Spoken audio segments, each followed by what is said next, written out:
അപ്പൊ മക്കളെ നീറ്റ് 2023 സുവോളജിയിലെ ഒരു ക്വസ്റ്റ്യൻ എന്താണെന്ന് വെച്ച് കഴിഞ്ഞാൽ ഈ ക്വസ്റ്റ്യൻ വരുന്നത് റീപ്രൊഡക്റ്റീവ് ഹെൽത്ത് എന്ന് പറയുന്ന ചാപ്റ്ററിലെ ക്വസ്റ്റ്യൻ ആണ്.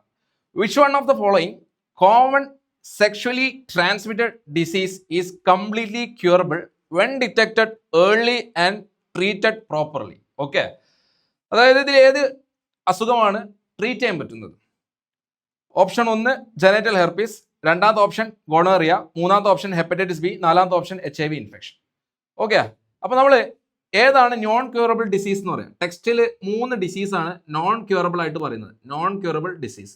അപ്പൊ ഞാനത് ഓർത്ത് വെക്കുക, 3H. ഓക്കെ, 3H ഏതാണ് ആ 3H? ഒന്ന് HIV ഇൻഫെക്ഷൻ, രണ്ടാമത്തെ H hepatitis B. Okay, hepatitis B. മൂന്നാമത്തത് ജെനൈറ്റൽ ഹെർപ്പിസ്. ഈ 3 അസുഖങ്ങളാണ് ടെക്സ്റ്റിൽ നോൺ ക്യൂറബിൾ ആയിട്ട് പറയുന്നത്. അപ്പൊ നമുക്ക് ഓപ്ഷൻസ് നോക്കാം. ഓക്കെ, ഏതൊക്കെയാണ്? ജെനൈറ്റൽ ഹെർപ്പിസ്, ഇതെന്താണ്? നോൺ ക്യൂറബിൾ ആണ്. ഓക്കെ, ഇത് നോൺ ക്യൂറബിൾ ആണ്. ഹെപ്പറ്റൈറ്റിസ് ബി എന്താണ്? നോൺ ക്യൂറബിൾ ആണ്.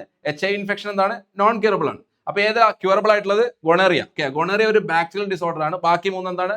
വൈറൽ ഡിസോർഡേഴ്സ് ആണ്. ഇപ്പൊ ഗൊണേറിയ ഉണ്ടാക്കുന്ന ബാക്ടീരിയ ആണ് നെയ്സേറിയ ഗൊണേറിയ എന്ന് പറയുന്ന ബാക്ടീരിയ ആണ് ഗൊണേറിയ ഉണ്ടാക്കുന്നത് കേട്ടോ. നെയ്സേറിയ ഗൊണേറിയ. ഓക്കെ,